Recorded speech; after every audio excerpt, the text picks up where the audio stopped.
នៅមាត់បងអួតចោលលួចឬមួយជាអ្វីរៀងដូចជាស្រី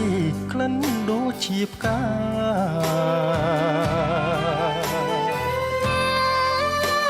កុំចេញតែថាអ្នកណាមកលួចមើលគេអ្នកនោះទេជាចោរណាបងមែនហើយចោលបងគឺចោលលួចចិត្តលួចស្នេហ៍អូនមួយជីវិតសូមតែអាណិតសូមតែមេត្តា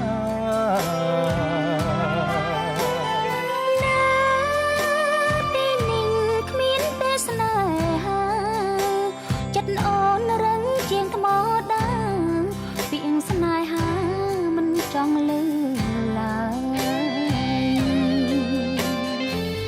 ម្យ៉ាងស្ដាយក្រមុំវ័យព្រមចារីការរីកឲ្យរយធ្វើអ្វីគ្រប់រុំស្ត្រី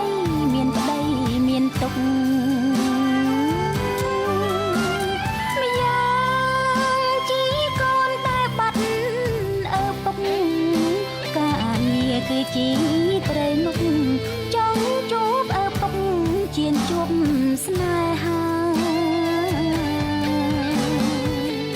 ឲ្យតែព្រមស្នេហ៍ហើយស្នេហ៍ដោយស្មោះ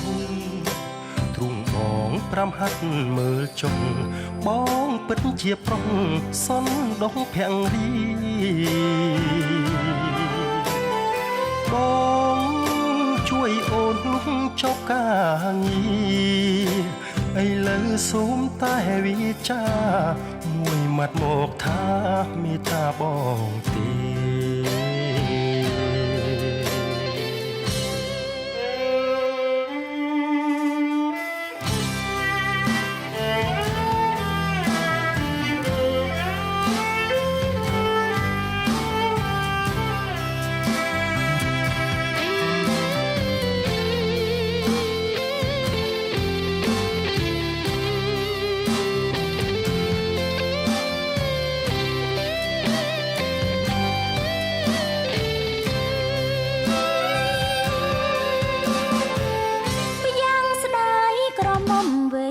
ព្រមចារី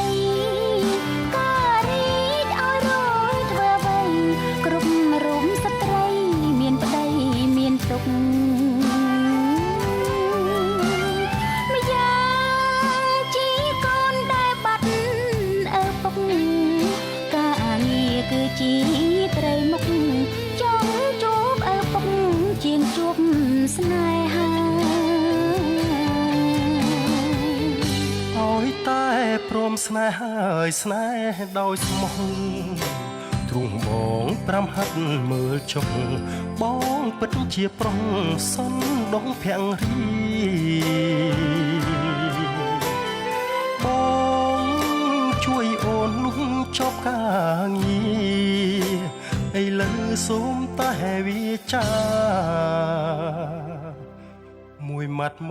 កថា